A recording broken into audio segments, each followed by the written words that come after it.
È sardo un agnello su due che finirà sulle tavole degli italiani per le festività di Pasqua. A dirlo è il consorzio dell'Agnello di Sardegna IGP, che ha voluto esprimere così la sua soddisfazione per le quotazioni record raggiunte ad aprile.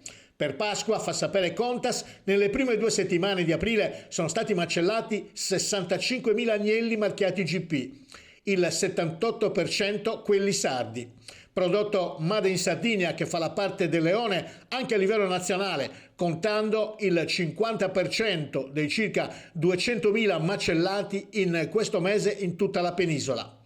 Ma l'exploit si registra nel prezzo. In media l'agnello di Sardegna IGP è stato pagato al pastore 70 euro a capo, mentre sui banchi della grande distribuzione si sono registrati prezzi intorno ai 90 euro ad agnello intero.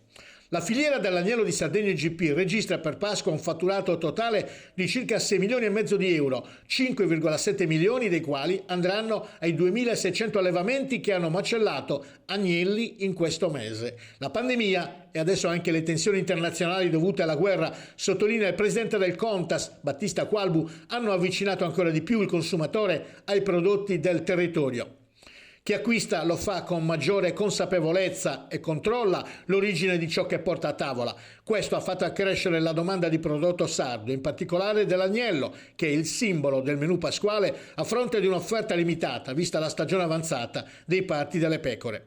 Al maggior prezzo corrisponde anche un'eccellente qualità del prodotto, ha aggiunto il direttore del Contas, Alessandro Mazzette, in quanto le piogge cadute in Sardegna nelle ultime settimane hanno favorito lo sviluppo delle essenze foraggere tipiche della primavera, che hanno trasmesso alle carni dei nostri agnelli il sapore caratteristico e la qualità unica ricercata dai consumatori.